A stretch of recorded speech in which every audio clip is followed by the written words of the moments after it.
20. 20. Do you think we'd make it this far?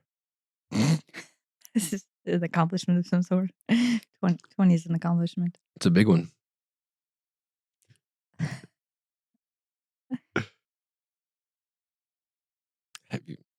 What's the least controversial thing we could talk about? I've been meaning to talk about this for a while, but I figured I would, get some episodes under the belt before I hit the topic.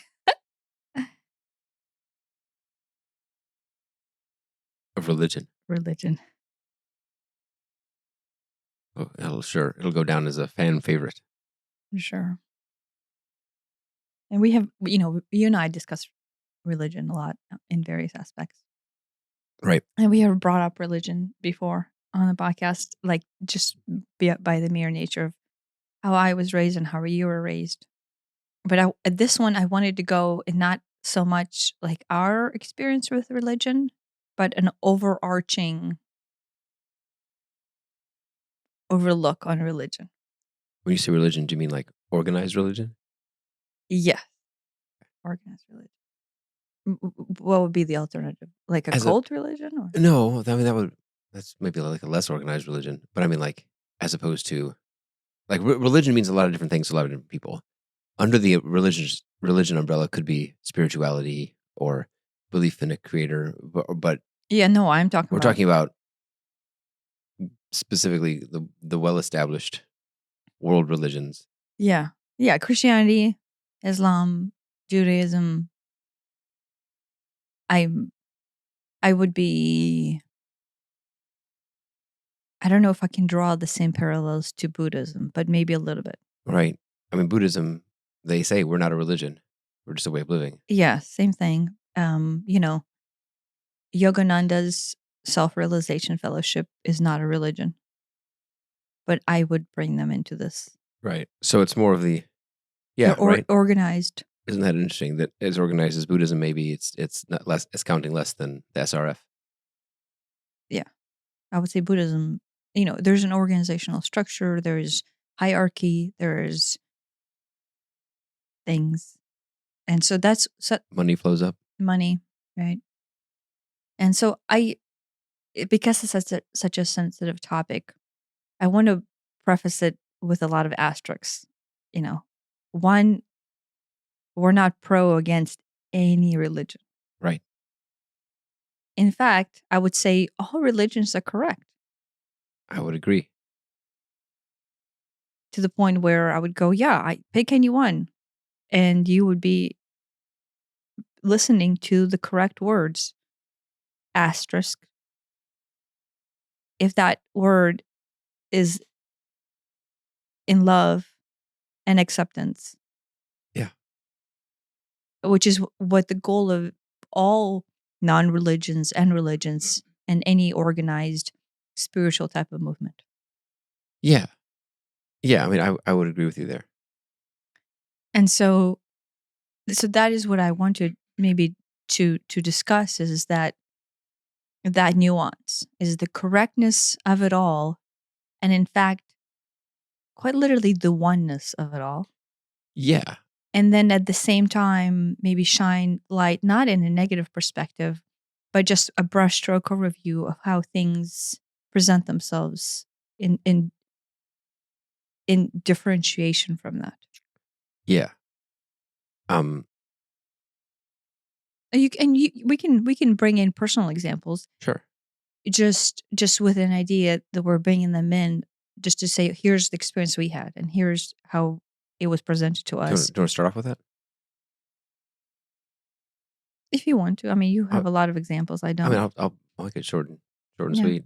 I grew up in a church, though it seems more like a cult now, and it was a Christian church, but the thing that sets it apart from everything else is that they believed that they were the one true religion, period, and everybody else, all the Catholics, all the Methodists and the Episcopalians and all the Muslims and all the Jews and all the Hindus and everybody else was going to hell. because we were the one true chosen religion, which really doesn't set well with me right now. That's But back then too. yeah. did it set no, back? and I mean, it never set well with me. I mean, right now it's it's easier to put a finger on why, because it was teaching this, basically hatred of everybody else. Mhm. In this case, It it's di- everybody. yeah, disguised under this self righteousness of, oh, look how special we are. So I had a very severe falling out from organized religion in my late teens and became basically a militant atheist for the whole middle section of my life. I just went 180 degrees the opposite way. She's gonna fall off that pillow. Oh. And that was my mindset when I met Tanya. Was that it's all a bunch of baloney, science, materialism. That's it.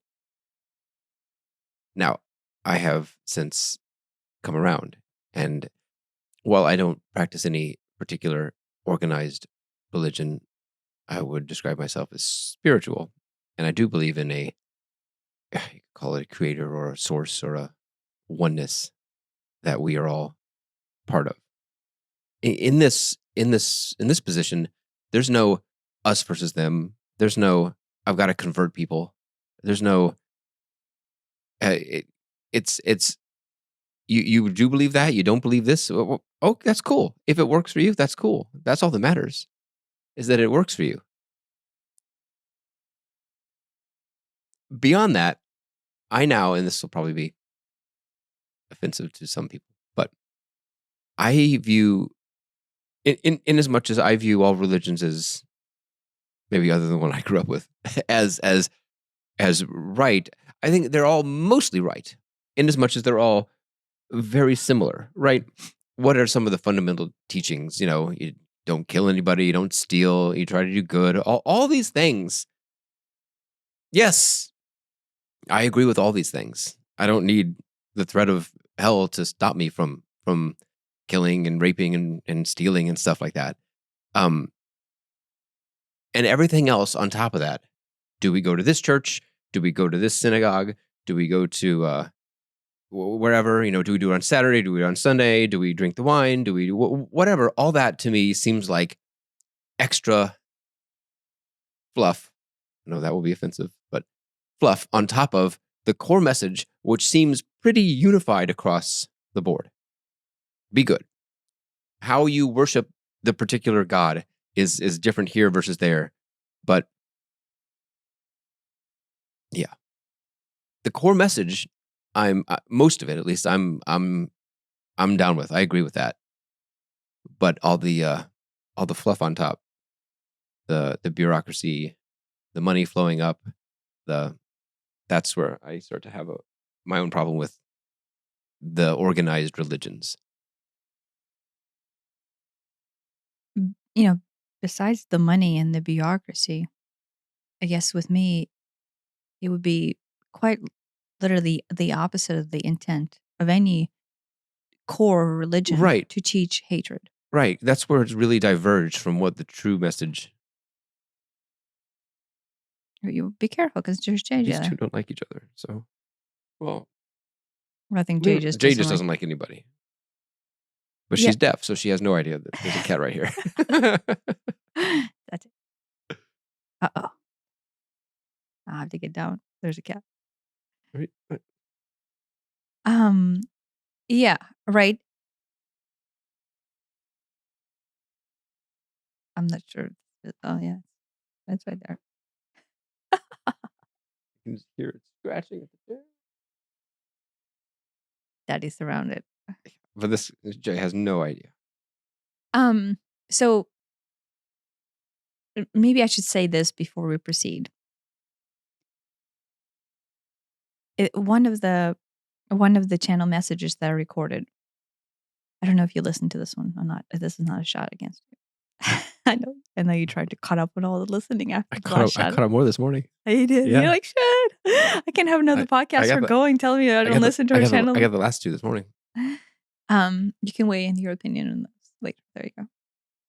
one of the messages that I received is, and I didn't know, right when I recorded, I didn't know where it's going to go. So I had no idea this is the take that they were going to explain. But whenever, and I will try to paraphrase the best I can, but they are obviously a lot more eloquent than I am. But whenever we are at the point of distress and we are lost and we are, basically at the wit's end maybe, or maybe at the point of just total desperation or total loss or pain or grief, right? Let's say all of those emotions. And we were just, when we pause and we go within, right, and ask for help. And I say this because this is innate human like skill or / tendency, right? We all go within. Sooner or later, when you reach your point of break, you go inside and you go within. And you can weigh in on this or not. If when you were an atheist, does this still happen? Honestly. Yeah. Yeah. Right. You're an atheist. You proclaim mean, yourself to be an atheist. But Yeah. if you reach a certain point in self, Yeah. No, you still go there. Yeah, I'll go within. I would go within, but without any sort of Assignment right. of who you're trying to touch. Yeah. So in the Christian faith right now, you would say, oh, well, I go and I pray to God. And then Hindu faith, you go, well, yeah, I go and I pray to Krishna, right? And in Judaic faith, you would go and you pray to the one you would own name, right? Right. So if you are an organized religion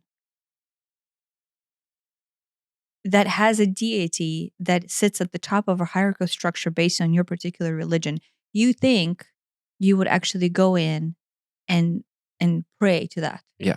But if you're an atheist or you're spiritual or you're someone who's agnostic and doesn't believe in any one deity, in that place of distress, in that place of, holy shit, this is like, this is it. I'm totally lost.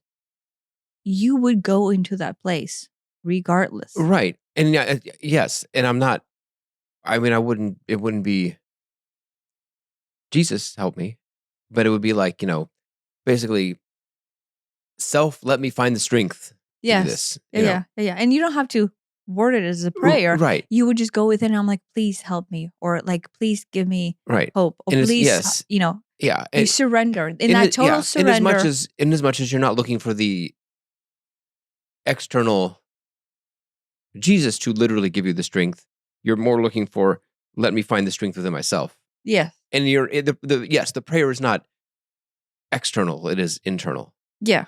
Right. So prayer, if you want to call it that. Yeah. But regardless of your religion, organization, agnostic, atheist, cult, fellowship, what I would point out is if we take all of those details and we lift them away and just erase them for 1 second, the place that you go to find that serenity or maybe peace or maybe tranquility or maybe hope is the same place regardless of your religion standing. That's a good point. Religious atheism or agnostic or Hindu or Zoroastrian or Islam or any.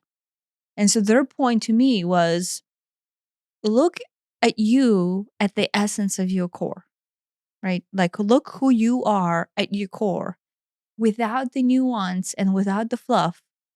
Look of where you go at your core. Yeah. And if you're in that core and you see another being and that being happens to be, let's say, of a different religion, can you in your honest heart, in your honest truth, say that this being is any different and they go to a different spot than you do in the same spot of distress or in the same spot of loss of hope? That's a real good way to put it.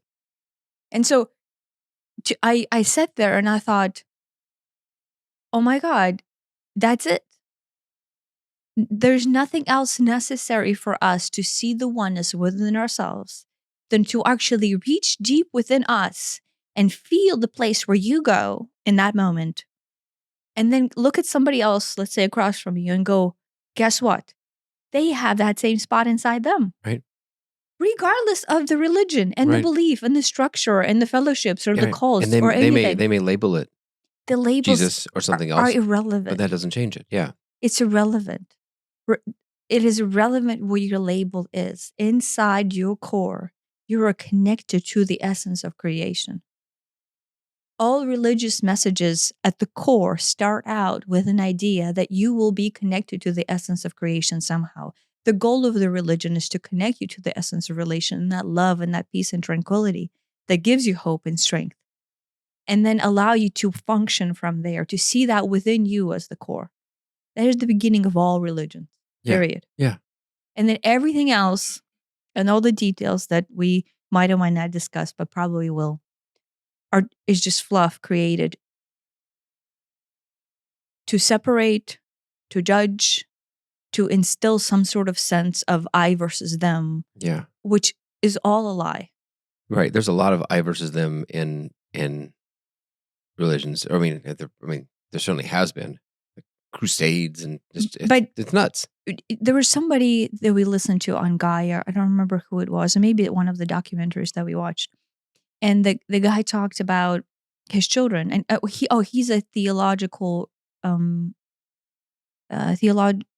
theological researcher. Remember, he taught the priest.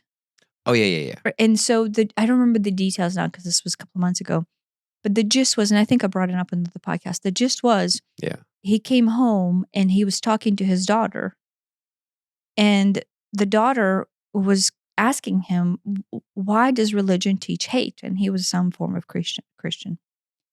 And he said, so what I saw in my daughter, right, when she's old enough to realize that I can have my own interpretation of love and God, and then I see somebody else teach hate, inside of you, you know that that is a lie.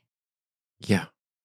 Right? It is difficult to go against the grain and then stand up to a priest or stand up to a theologian that is teaching this. In his case, he was not, but the priest was saying something hateful.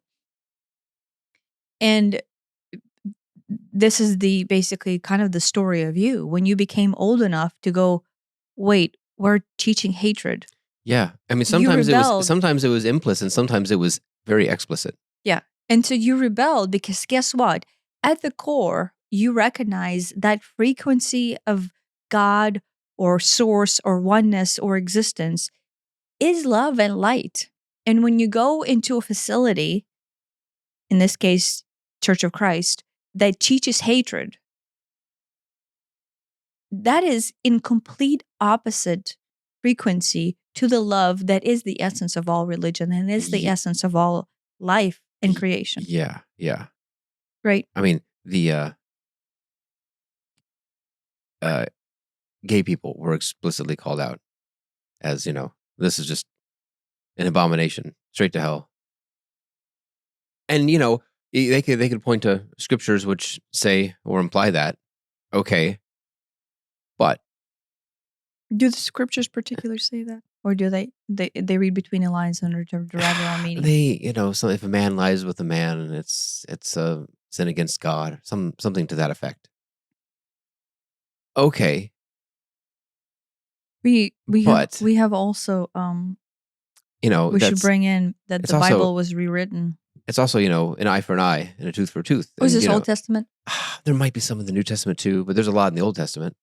So that, I think it was that guy. His point, getting more controversial, was that the Old Testament God is like a different God than the New Testament God. And if you read the Old Testament, it's all, smite this, jealousy that, worship me and only me. Otherwise, going to turn you into a pillar of salt, all that type of stuff.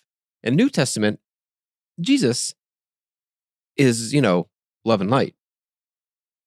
Now, yes, there have been some interventions by mankind after Jesus to kind of put a spin on this message and in what he was going and make it, craft it so that Jesus is now the literal son of that first God. So they're all together. They're all, kind of bunched in together, which kind of, conflates it.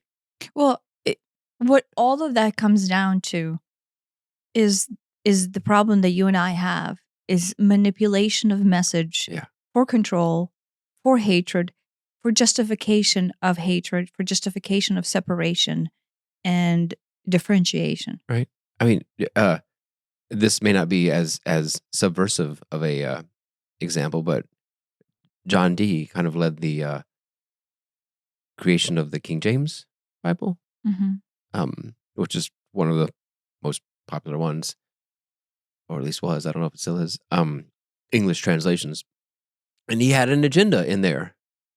King James had his own agenda, and then John Dee had his own. I forget what the guy said. There was some thing he wanted to insert or remove for some reason. I don't remember what it was. It didn't seem as nefarious as probably other examples. Quite literally rewriting the Bible. Right.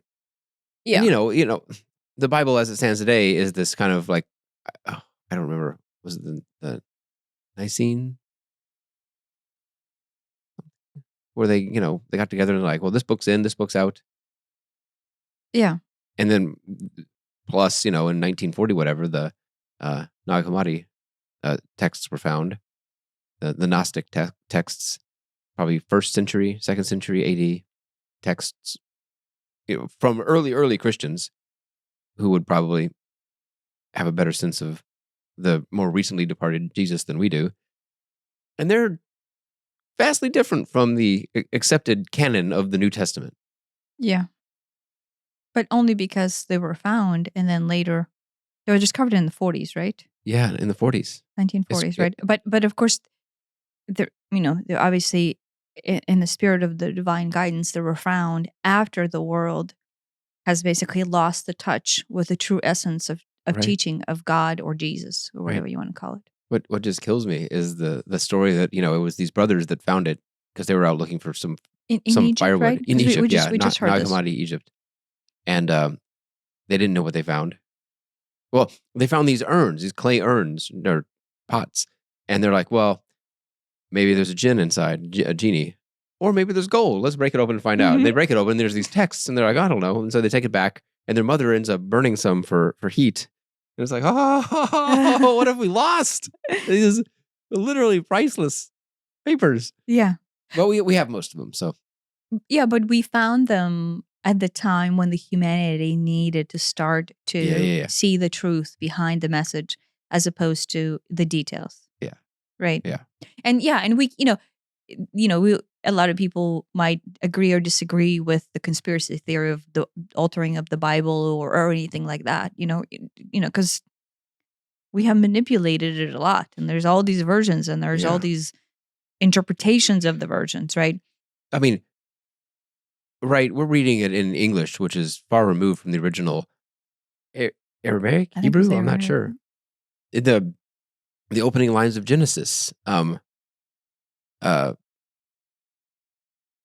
which I forget now, but the Hebrew says Elohim. Forgive my pronunciation, which means gods plural. But in the Genesis 1:1, it says, "Oh, in the beginning, God created the earth." Right? It's more like in the beginning, the gods created the earth. Is the more literal translation from the Hebrew, but that got changed at some translation. Yeah. Well, that changes a lot. That changes an awful lot. Yeah, but so no, that's neither here nor there. Other than the fact that what we read today, when you go to the Amazon, we buy a literal Bible, is not word for word what the original intention was. That's my point. Yeah, and then the theologians, a lot of theological researchers have basically looked in and went into the translations and the versions thereof, and basically tried to speak out on the net differences between the details, right? And you can spend a lifetime just doing that, multiple lifetimes. Yeah. What is it? The Companion Bible is interesting because it points all these things out. It's the Bible. I don't remember which version, but then it's like asterisk, well, the original said this, and some translations say that, and this, and see also, such and such book and chapter and verse that has a different take on it, and it's that if somebody needed to get a Bible for the sake of actually studying it, the companion Bible is the one to get. Yeah. But I would, that guy that we listened to, he seemed very in-depthly aware of all the details and all the nuance, Yeah. right? Yeah. And so I I want to, I guess, go back to the idea that regardless of the Bible, right, and regardless of your particular religion, right, and the truth, right, whenever you do go to church, right, what you want out of that experience is connection to that oneness and Right. then universal knowing. That is what everyone is looking for. Right. Well, I think there's two things in the going to church. There's the community of people, of like-minded ish people getting together, and I understand the benefit of coming together for a cause, for a purpose, for a common thing, a community. It could be a community based on religion. Oh, we all go to church every Sunday, or a community based on we all live in the same neighborhood, or we all go to the same school, or we all support the same sports team.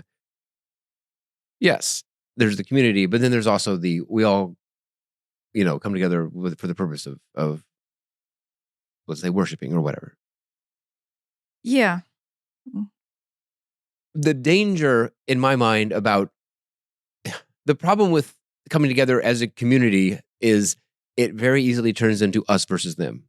If we come together because we support the Yankees, but we don't like them because they're the other team, and we come together because yay, we're America.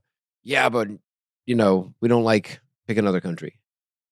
Or we're the Democrat. We don't like the Republicans. Well, we're the Christians. We don't like the Muslims. That's the danger of a community that is.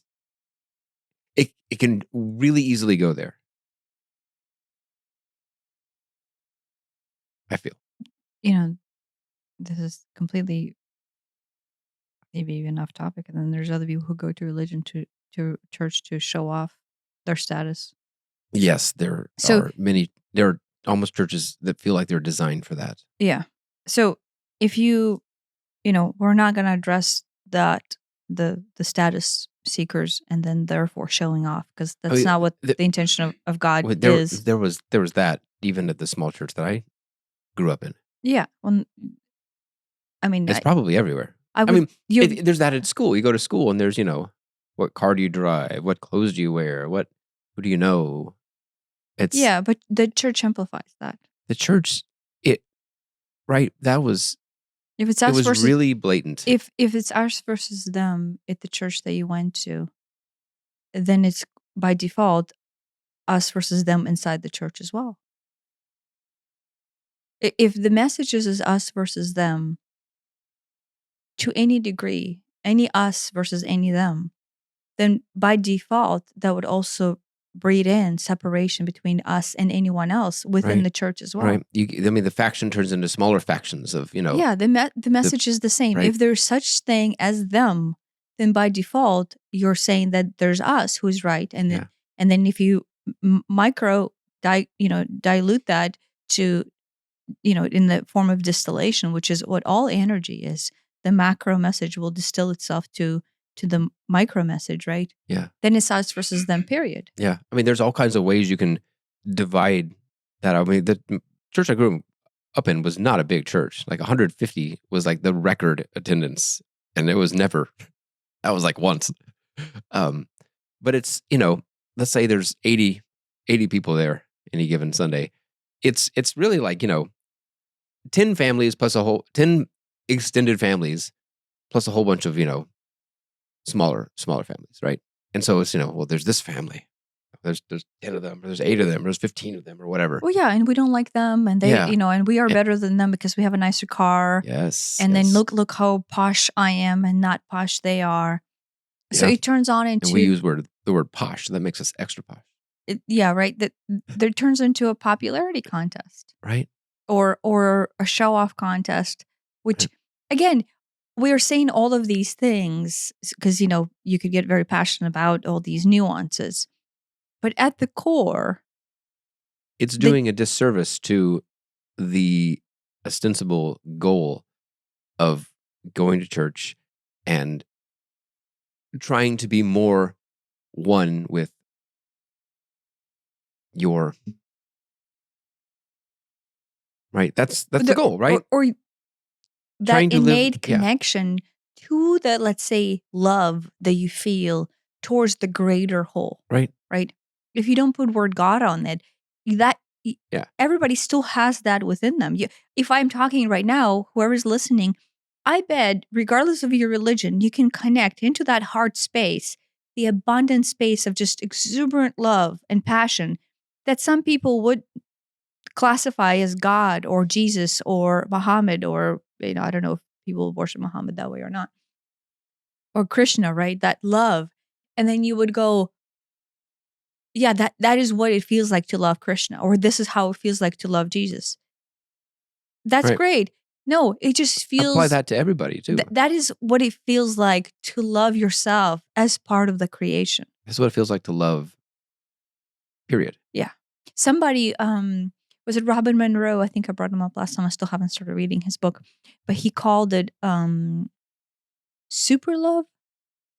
I think, is that what? Yes, I think that's right. the word.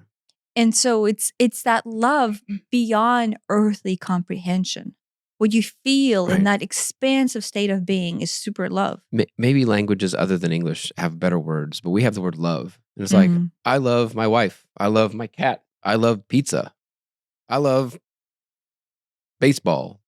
And it's like, yes, I love those things. I don't love baseball, but I love, nice warm weather. It's like, the word love kind of does a disservice because, what I feel for you is not the same thing I feel for pizza. Maybe I like pizza. Yeah.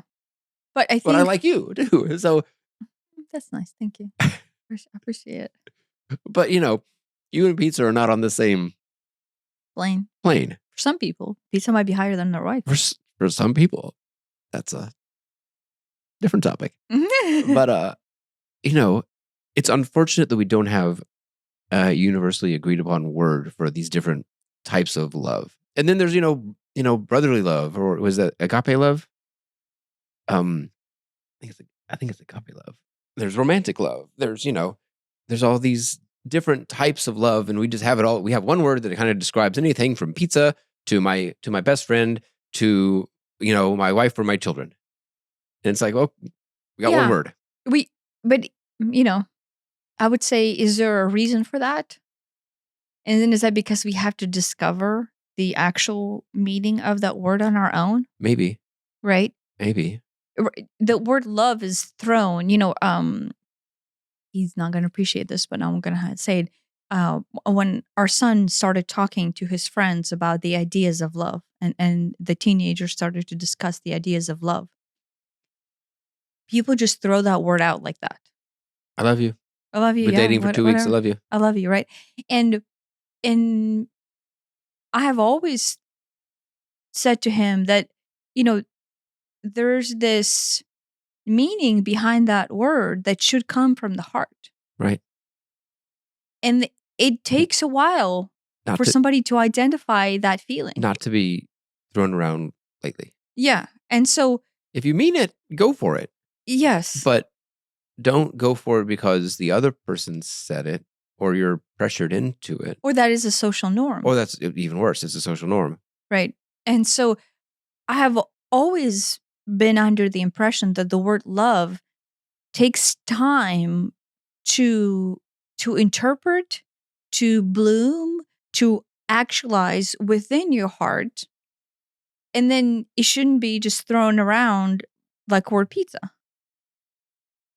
And so to me, whenever I use word love, there's a feeling.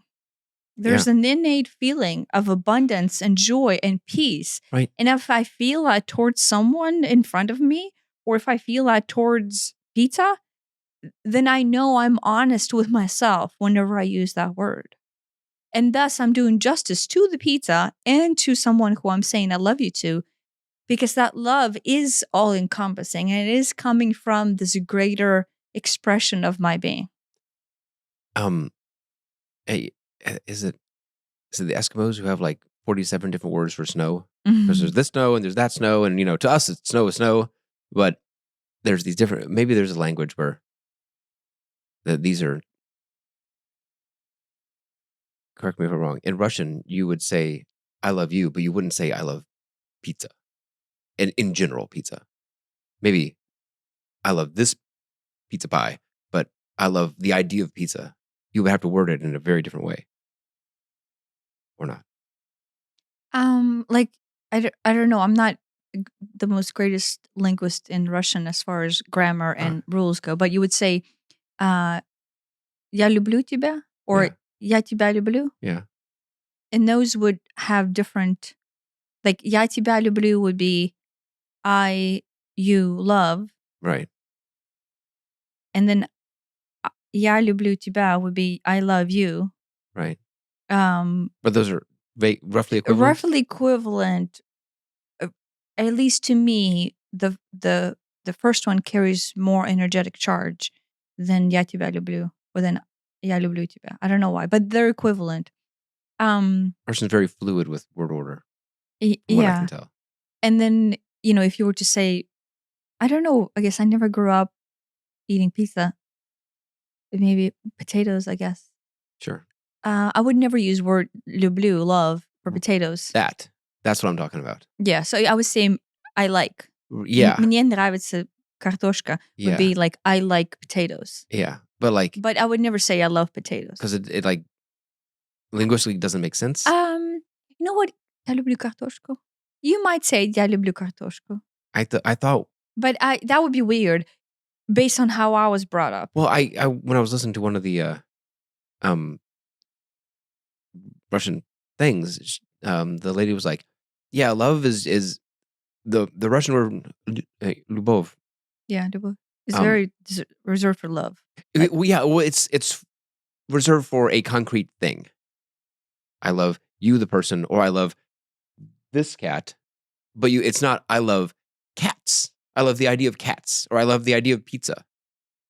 I mean, I would say я люблю котов. Like, you could say that, but then to me, for some reason, and it could be a personal take on it. Cats in particular. Yeah, I don't know. She made some thing, and she's like, you just don't use it. You would never say I love pizza. You might say I love this pizza, but you would never say I love pizza in general.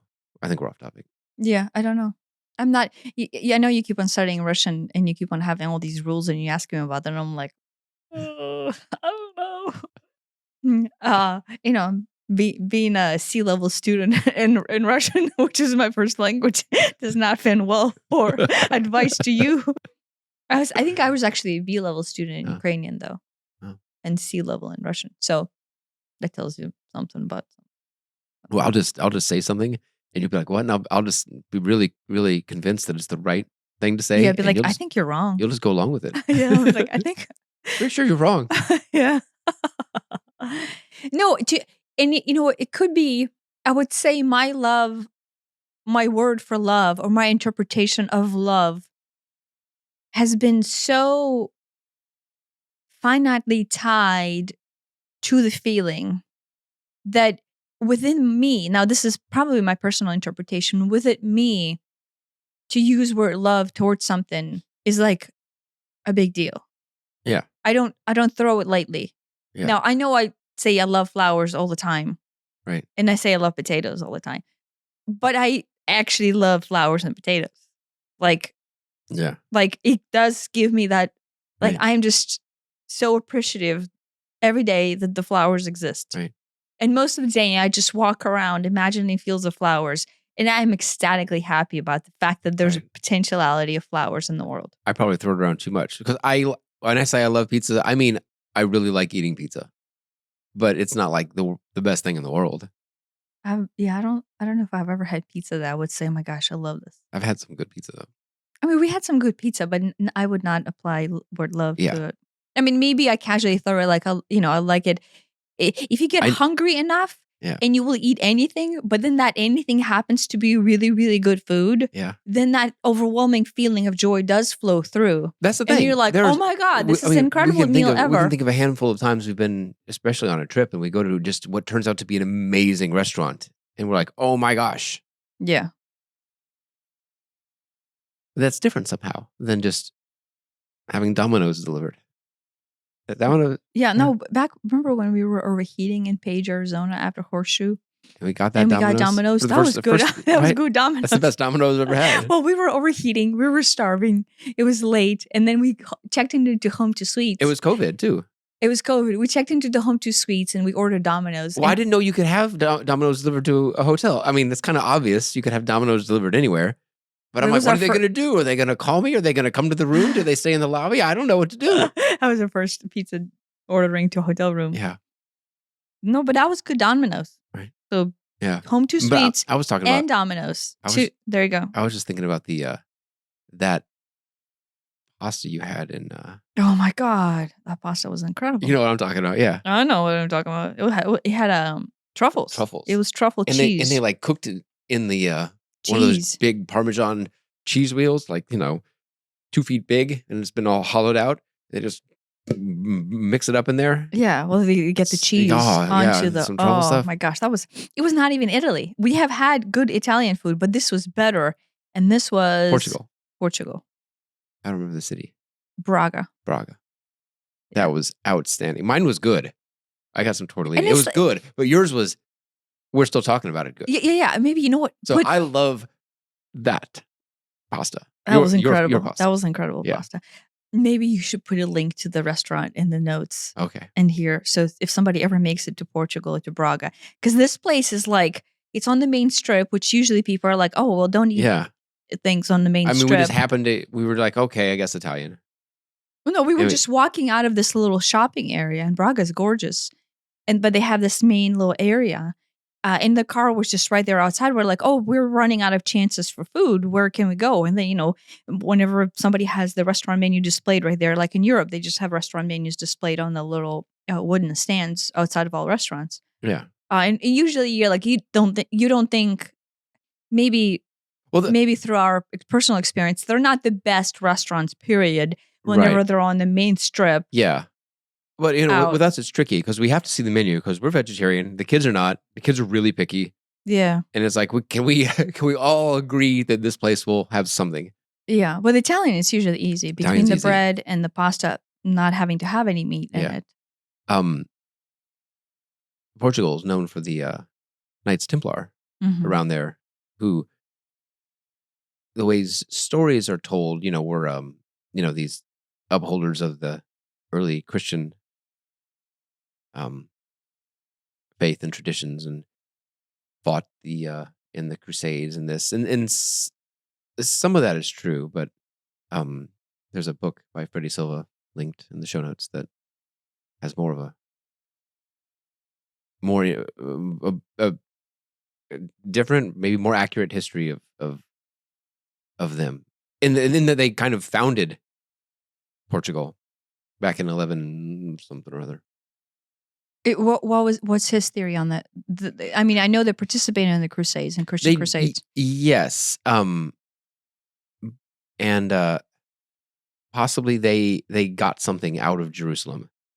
Is it the Ark of the Covenant? Is it documents? Is it something? Don't know. They took it back to Portugal, which is about as far as you can get continental Europe. Yeah. And founded Portugal, which was the first country. What we think of today as a country, that was the first country. Is that his theory that their goal was to preserve the royal, the holy bloodline? Is that his theory or not, or is it somebody else's theory? I don't remember. I mean, he's got a lot of research behind this. It's not just something he made up. Yeah, he's incredible. He's also intuitive. Yeah. So he's actually guided to specific places to get specific books and specific information. So he's actually writing this from the historical standpoint of honest research.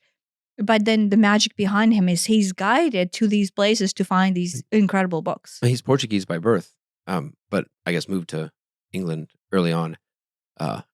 So he's like, I speak Portuguese, but I don't speak ancient Portuguese. Mm. But I guess he figured it out. Yeah, there was I think he found a lot of ancient texts Yeah, that talked about the Templars and yeah, things like that. So yeah, highly recommend. He has a lot of documentaries on Gaia, and yeah. we tend Really to good. watch all of them. But yeah, that I guess segues us back into religion. The Unfortunately, most of the religion has taken on the idea of easy manipulation,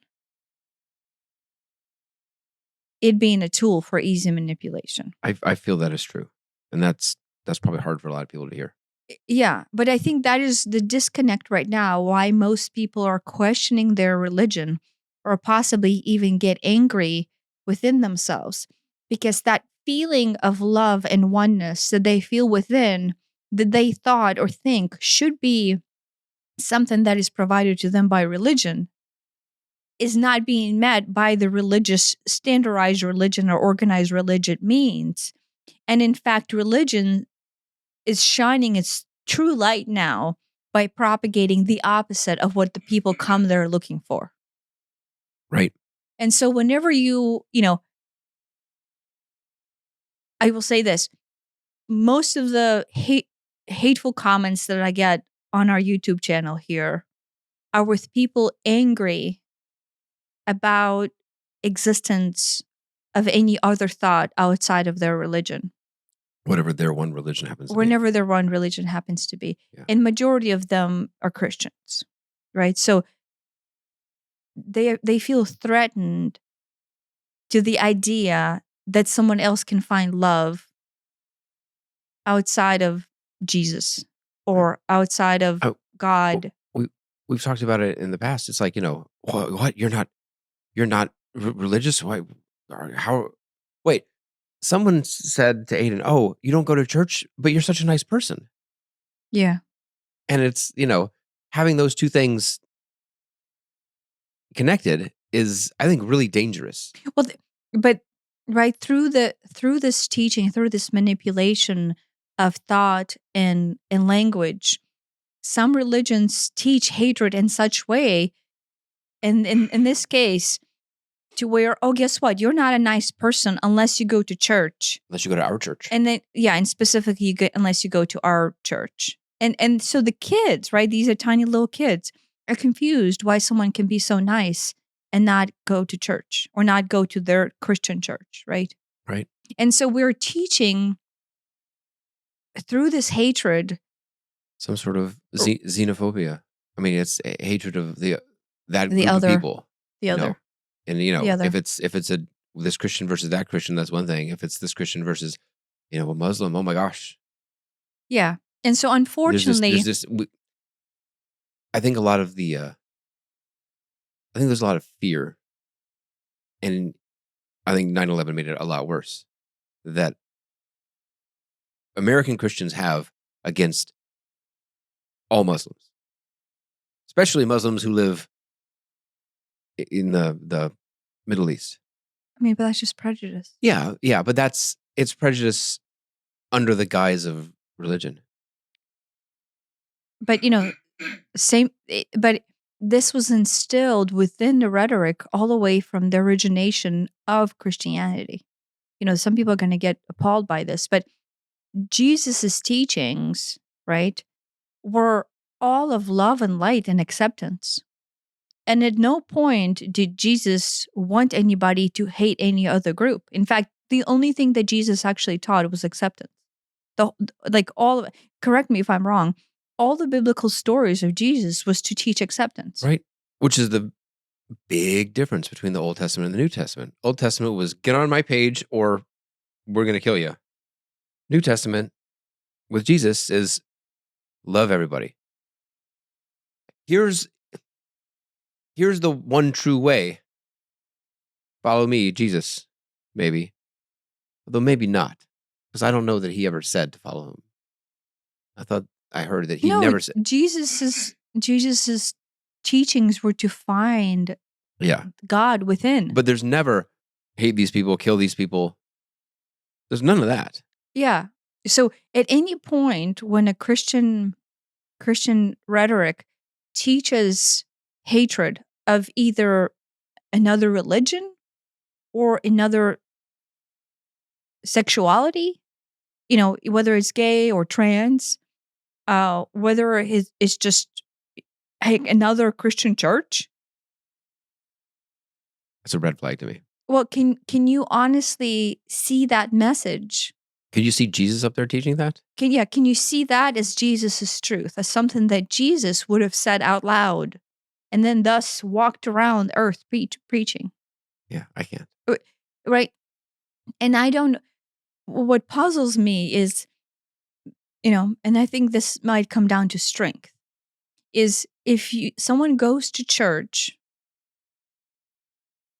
ostensibly to worship God and to love one another, and then see that church propagate a message other than that, and then see the community of that church all go into this building and propagate a message of something other than that. But because by the mere nature of you being inside that building, listening to the preacher teach hatred, you're ostensibly responsible for that message. At what point, one, do you not bring it up? Right? But let's say you're too afraid, right? Your pain body will not allow you to speak up against the community, right? But then at what point do you recognize this might be something that they're going through and this might be their truth and I disagree with it? But here's I guess what my question is. Why do you continue to go and put your energy, meaning your energy flows into like-minded speech? You're making the group one bigger. One bigger. Why do you continue to go into that space and propagate that message by the mere existence of you being there as a willing participant? Right. And if it's not out of fear of losing a community, and if it's not out of fear of Old Testament teaching you that you will go to hell if you don't listen to that church, whatever this church says, what is the truth? Because fear should not drive your action. Right. Right? Jesus did not threaten the message of damnation over you if you did not do this, and that. That is not Jesus' teaching. So what is the rhetoric that is causing you to go back and marry your own energetic body with the message of this hatred and then continue to propagate that hatred forth? And some people will go, oh, guess what? Well, I'm not implicit in it because I don't agree with that statement. And thus, this is not my truth, but I will just sit there because I want to be part of the community listening to this. Yeah. But that is not how the world works. They don't want to rock the boat. That's not how the world works. Right. But you're walking into the space that propagates a negative message. Right. This building, this group, this community holds that message as truth. And we've talked about this in the past. Like, there was when I first started working, I had some friends, and we would go out to Hooters every Friday, and it's like I didn't particularly want to go to Hooters. I guess I did actually like the food, but I didn't think it was a great thing. But I never said anything because I didn't want to lose my little group of friends. So implicitly, I'm okay with it. Yes, but on the larger scale of propagation of love and light, let's say you are religious, right? Right. This is what are you propagating? Right. This is like more serious than that. Yeah. This is the opposite of what Jesus would want or teach. It sure seems like it. It sure seems like, which, I mean, I question how it gets there. I'm like, is that just the human nature? Is that it's going to turn into factions and separate, and it just left to their own devices, humans will turn into us versus them? Why is there not? I'm sure there are religions, or at least organized religions that are all about love. No, I'm sure there are. I'm sure there are. They are. But neither of us could name any of them. So they're not that prevalent. It's not the Catholic Church or, whatever. It's not, there's not 2 billion people in whatever this group is. No, I know of churches whose job, I would say church might be a loose term, but let's say based on all the checkpoints of, is it organized? Does it have a building? Does it have a mass? 501c3. Yeah, does it have a tax status? So it is classified as a church. There are churches whose rhetoric, let's say, or whose teaching is love and light. And then in some cases through love of Jesus and love of God. And in some cases just through that internal space within. Right. So no, there are efforts out there, and I do believe it. I think where it gets lost is, and again, touchy subject, but whenever you insert someone's personal agenda or pain body into an organization, that is where the loss of true message takes place. Yeah. Right? If we all walk around saying that, let's say we just take Christianity because, that is kind of like, I guess, is it the most dominant religion in the world, or is actually Islam the most dominant religion in the world? I don't know. I will address Christianity because all of the hateful comments I get are by Christians. I mean, that's the one I'm the most familiar with. And I'm most familiar with them because I was raised Christian. If you take the teaching of God, or you take the teachings of Jesus, which is what Christianity believes in, and at any point you hear anything other than that, why does someone not question anything other? That's where I'm going. Let's say you don't have to stand up and start arguing with a preacher on Sunday service. But when you hear that, where does it register? And why are you okay with that? Right. My way was to leave. I'm like, okay, I'm just not going to go. And that was hard. That was really hard. Well, but guess what? In your case, your pain body is getting accepted and loved. Yeah. And so this is the opposite. Yes. Oh my gosh. I am not exaggerating when I say there was literally nothing worse that I could do than leave the church to my parents. Worst thing conceivable, because I have literally lost my eternal soul. There's no exaggeration here. That is the worst thing I could do. To them, that they believed that you were going to go to hell. Now, combine that with whatever social stigma is there for them. No. For now their son's not coming or but whatever. Realistically, I think that was the primary. I do think that was the primary thing. It's not damnation of hell. Yes. It is social stigma associated. Look, my child is no longer holy. That is true.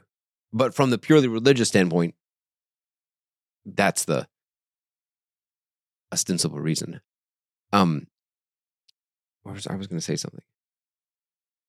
The Buddhists seem to be onto something, and whether Buddhists don't, is that a religion? They say no. It's more of a way of life. It's more of a philosophy than a religion.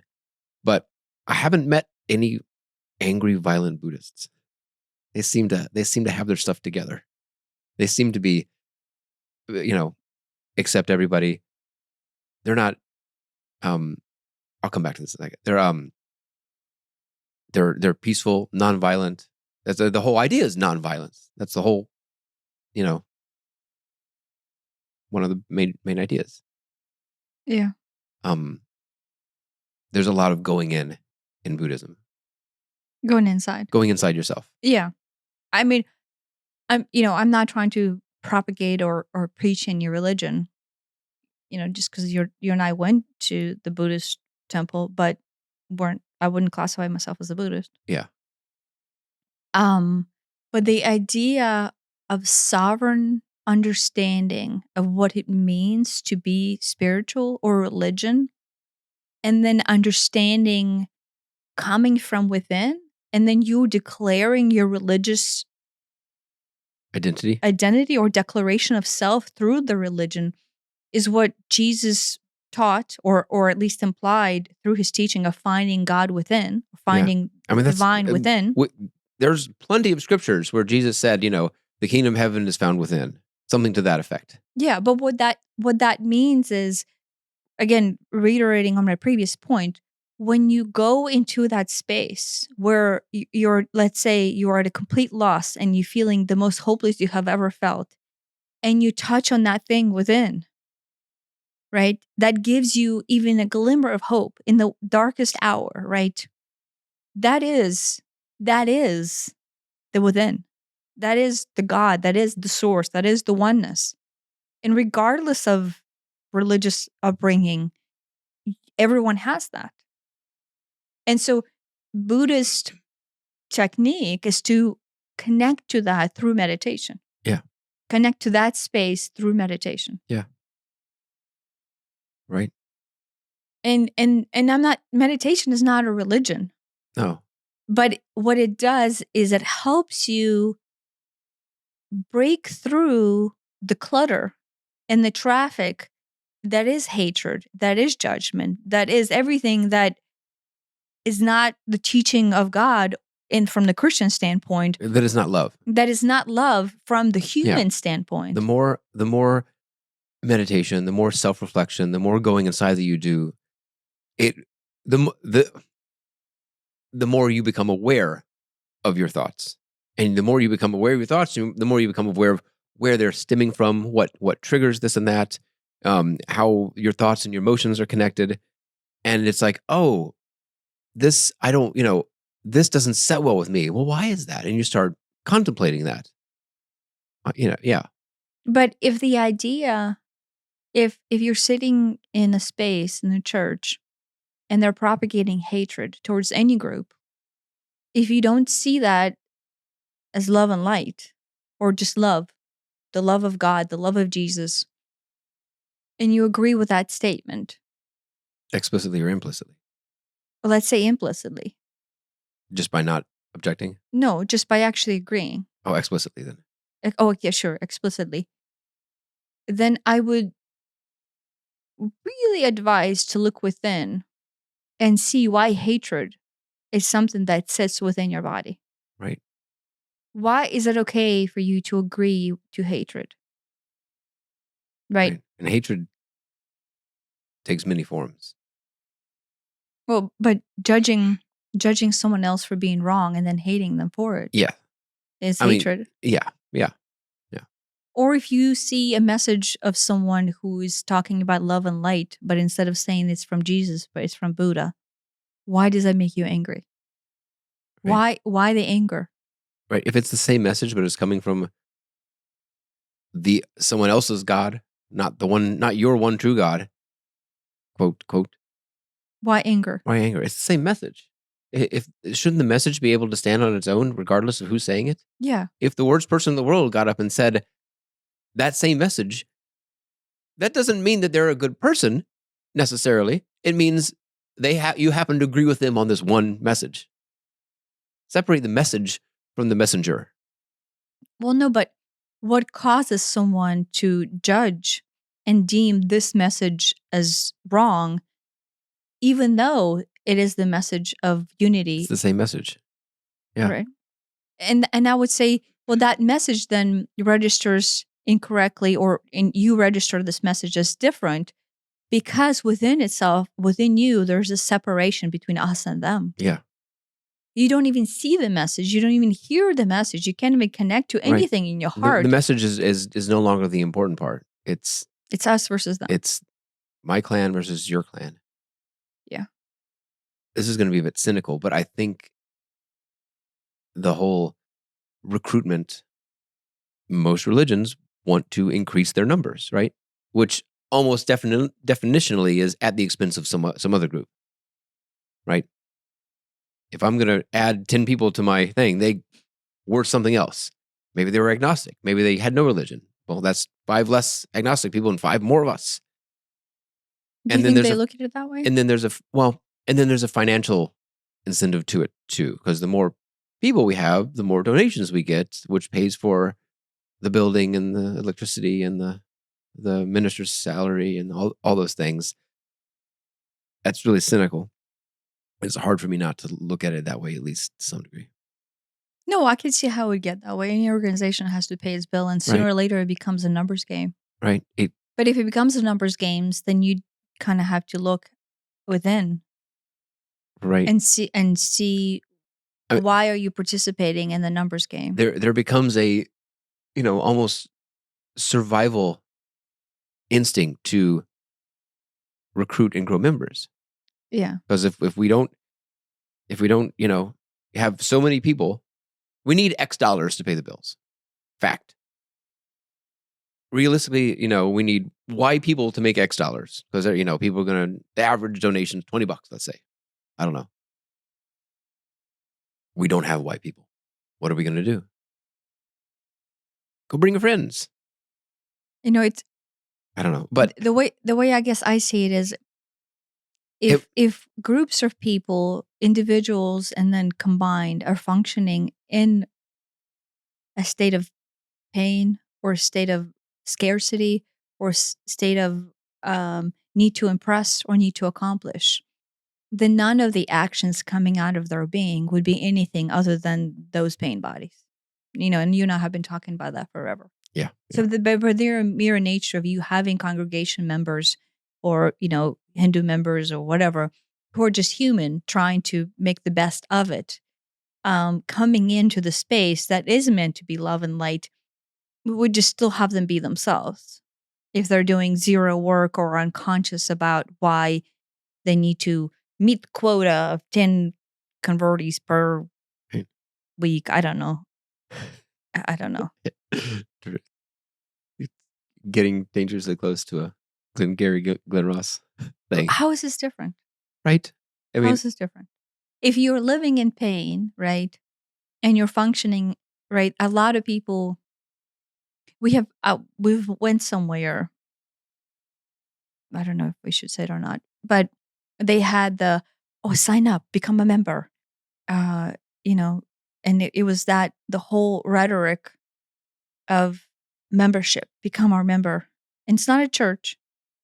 Okay, I'll go ahead and say it. It's the self-realization Yogananda's thing. oh yeah. Right. Yeah. When we went there, we brought it up on the last one of how lucky we are to have made it to the meditation garden. But while we were there was a group of people who, the reason why appointments exist is because there's a group of people and they're sitting, giving you information and flyers about the Self-Realization Institute. But the energy that we received from them just walking by was basically of like, become a member, be with us, be part of our group. Well, here's all the benefits. And so in California, what I have realized is being part of Self-Realization Institute or fellowship is a status symbol. I think so. For some people. Yeah, for some people. And thus the membership is a status symbol. And the type of people that Yogananda ended up drawing to himself were chasers of enlightenment and were chasers of some of them spirituality. And then all the rich people who donated money to Yogananda, including this expensive California, seafront or oceanfront land, were those people that needed to give extravagant gifts in order to save their soul. And in this case, to worship Yogananda. Now, I generalize this saying that I'm not trying to imply that this is everybody, but some people were that way. Yes. I mean, we watched some things we watched a documentary on him, and that was apparent that there are the people that are following him because they believe in the message. And I'm not saying that even that everybody following him doesn't necessarily believe in the message, but there's this pain body behind it of, yes, I believe in the message, but maybe I need to be seen as the guy who donates the chunk of land, or I need to be seen as the guy who is going to lead or whatever it happens to be, or convert members, or I'll be seen as the guy who donates the time, the closer. The closer, right? Or the guy who donates the time. Right. I volunteer for the Self-Realization Fellowship. And that's the thing, is there's nothing wrong with donating or being the closer. None of these things are wrong in and of themselves. Done for the right reason. But that's invisible. Well, sometimes it's blatant. But I can read it. I can read the energy behind each person, and I can know where this is coming from. To most people, that's invisible, and you almost have to know within where something's coming from. Yeah. It's probably invisible to the people who are doing it. Because if Most likely. if it was obvious to you, you're let's say giving this gift for the purpose of, I want people to see me as the guy who gives big gifts. Mm-hmm. If that was obvious to you, you would either not give the big gift or give the big gift in a more subtle way. Instead of, look at me. Not on camera, right? Look at me. I'm going to give you this very expensive camera, for example. See how expensive it is? Here you go. I'm going to keep talking about it. And have one myself. Or option 2 is you just give them the camera and then you don't mention it. Mm-hmm. And nobody knows where this camera came from and it's not a thing. Yeah. The guy knows, the guy appreciates it. It's not a thing. We don't have to make a show about it. We don't have to make a show about it. Literally. But my whole point to this is the problem, or maybe the nuance that most people don't understand when they walk into religion, is that there's a message of God that is love and light, be it Jesus or being Krishna, right, or being Muhammad. And then there is the pain body of everyone else participating in this situation. Right. And you have to have discernment to be able to differentiate between the truth and the true message of God and the true love that goes into really the design of this religion to begin with, from the core, right? When Jesus built his apostles and then he said, spread this message of love to the world, right? What is that message? What is that at the core? And then we can take the nuance of the King James Bible being rewritten and the mistranslation from Aramaic to English and 20 different versions or 20,000 different versions sent off, and then interpretation of any one particular preacher or Catholic priest of that particular verse. Yeah. Oh, yeah. That's right. So that's the big one is, because I can read a scripture and I can sell it this way or that way. Yeah. Right. And, and I don't know, Book of Enoch is not part of the Bible, right? Right. But people interpret Book of Enoch in all kinds of ways. Book of Thomas. All these non-canonical books that are part of religion. These are Jesus' Christian scriptures. Yeah. But at some point they decided this one's in, this one's out. Yeah. And then you can interpret those. So what I'm saying is there needs to be self-responsibility to each individual to discern within themselves if the message that they're hearing and if the rhetoric that is being pushed by any one person or any one religion or really anyone is in line with that feeling that you have inside of you when you reach, let's say, God, or when you reach peace or that super love that Robert Monroe referred to.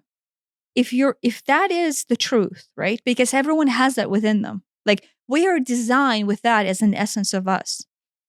Period. Like, the whole point of us being born is that we have that within, and then we spend the rest of our life discerning everything that happens around us against that truth. Right. I mean, that is it. To some degree, it's trying to find it, but to the other degree, it's always there. It's just covered up by your pain body. It's covered up. And so our goal in life, right, if we had a goal, is to know the truth within us and then spend the rest of our life living through recognition thereof and then propagation thereof, or spending a life trying to find that. But once you do, right, or uncover it, or try to delayer the pain and delayer the untruth. And then once you do, there comes this responsibility of self to know if this is my truth. Not Bob's, not Preacher Tom's, not Krishna's, not even Buddha's, just my truth. Right. If this is the love that I feel inside, and I'm experiencing something in the world that propagates a message of something other than that. You should not align yourself with that. Yeah. What is my responsibility in this case? Right. What is my responsibility as a human being, regardless of the preacher, regardless of the Bible, regardless of personal interpretation of the Bible or the congregation's interpretation of the Bible, to marry that with my own truth of love? And that's not saying everybody will necessarily find the exact same thing. I personally believe that it is the same thing. But even if you don't, that's fine too. It's not, the goal here is not for everybody necessarily to agree on one thing. That's irrelevant. It's, do you fundamentally agree with what your... You move the straps. Oh no, You not woken straps. up the beast. The beast is trying to fall asleep. Hide them. No, it's fine. I think she's too sleepy to. Does your soul fundamentally agree with the flavor of the message that you're getting? Maybe it does. Great. Maybe it's like, ooh, I agree with most of it, but when they talk about this one group of people that's certainly going to hell, that strikes me the wrong way. Well, maybe you haven't found your people yet. Maybe there's someone else who is more closely aligned. You know, I have seen this originate for years now, but I think it's amplifying, and I think this is the right time to address. There's a general sentiment in the world, the entire earth, of wanting to more than ever to connect to that truth right now. We're being pulled to connect to that truth. I agree. Everybody. And you're being pulled towards something that is bigger than you. And have I said this before? I know I have told you this before, but I don't know if we ever remember. said it. You're being pulled to something so greater and so bigger and so full of love and light that is overwhelming and all-encompassing in you. And you're being there's this invisible magnet that is out there, but you're being pulled towards it. And you have no clue what the heck this is, right? I think this is humanity 101 right now in 2024. We've talked with several people who all seem to agree that they're, some people call it the shift or something. It feels different now than it did 5, 10, 15 years ago. I'm not even saying different, but that pull is harder. You have always had that pull. Yeah. Right. But it's more imperative now. Yeah. So now you feel this yearning to connect to the essence of love. And up until this point, religion has been thought or believed to provide that. Everybody has thought, oh, guess what? I'm feeling this yearning to connect to Jesus, to connect to God, or to connect to whatever this is. I'm being pulled towards that connection. And up until recent history, how you connect with that? Oh, you go to church. On Sunday, you go and you worship God. And on Easter, you go and you worship renewal. And on Christmas, you go and you worship this love of birth. And, and I'm feeling the energy behind all of those thoughts. But the religious complex has been failing and has continued to fail to provide that, the reflection of what you feel inside within the fellowship or within the congregation or within the cult or within the, you name it, whatever organization. I'm not saying 100%, but most of them are failing to meet you with that feeling and reflection thereof inside that building or Zoom portal, right? Yeah. And thus, most of the people out there are lost and thus angry because what they think that the religion should provide, the only source of where they know to go to find that, to meet this magnetic pull, is not giving it to them. They've externalized it. Well, no, they externalized it, but then they have come made to believe the religion is going to solve this for them. What they feel inside in that pull is going to be solved by religion. All I have to do is become a member of this church, this group. And they go seeking. Problem solved. And then the second they go in there and they're teaching hatred towards trans people or gays or all other religions, right? You pause and you go, wait, this is not what I'm feeling inside. This is the opposite of what I'm being pulled to. I don't know where to go. And then in that moment, you're angry. Yeah. There's a lot of, this, if you just accept it as fact, they're teaching the word of God. God must hate gay people. God must hate trans people. And that's like, I can see how that would be very conflicting. I was very conflicted about that. Even if you're not gay or trans, just you walking in. No, I'm not saying that they are. I'm saying They go in and they get this message which they don't agree with, but it's like, but that's the message of God. So saith the preacher, it must be the message of God. But now it's like, well, gee, if I don't agree with the message of God, doesn't that make me a bad person? Yeah. And so now you've injected guilt into there. Yes. And you're lost because the place where you think you have all the answers Right. and you should answer and reciprocate this love that you feel inside is now saying something completely different that your internal being of self disagrees with. Right. And thus you're angry and you're lost. Or the worst in your case, you feel guilty that you are disagreeing the word of God. Right. And so again, I will point this back out. I will loop it back around. Discernment into your own understanding that what God is and what love is and what Jesus is and what Christian, Buddha, and any other deity is love that you feel inside because that is at your core. Right. If you could just boil it down to one word, it would be love. Yes. And so that love, that essence of you that you're being pulled to is the discovery of that inside of you. And generalizing here, no religious organization that is teaching hatred and judgment and separation will be able to meet your need when what you feel inside is pure love and consciousness and oneness and being. And then the rhetoric of whatever you've seen is something else. Yeah. If you go in feeling pure love and then their message is something else, it's gonna poke you. And then it's, well, do I stick around with this? Maybe it's poking other people. Maybe other people are 100% on it. I don't know. Or the other people just go there for the sense of community. Maybe. But if that community is teaching hatred, then what is your job in that community? I mean, and it's not saying, that's the thing about, we say teaching hatred. It's not like it's 100% hatred all the time. It's 98% love, but ... we don't like the Muslims and we don't like the gays. And so it's just a little hatred interspersed with, what may otherwise be a good message. But still, that pollutes the entire thing. That corrupts the entire thing because it's no longer love and light and acceptance. It's love and light and acceptance as long as you look like us and believe like us. Yeah. I think that's very dangerous. No, I think populations of the world that have relied on religion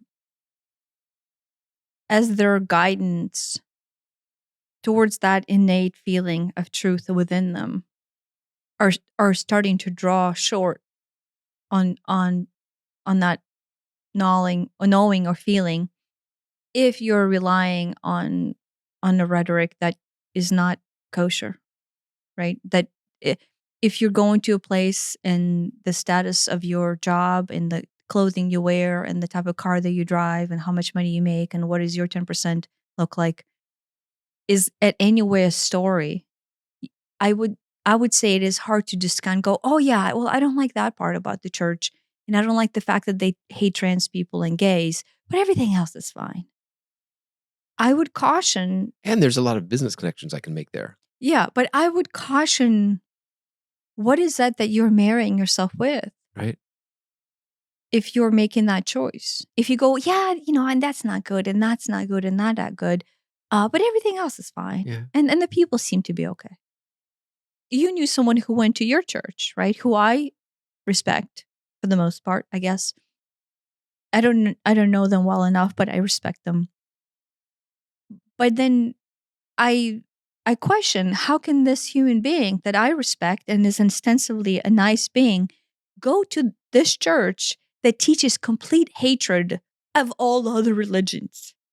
Right. No, I mean, it's... And then at this time, this was years and years ago, you're like, well, he just goes there because, he has a community there and his family goes there and that's just the thing that he does.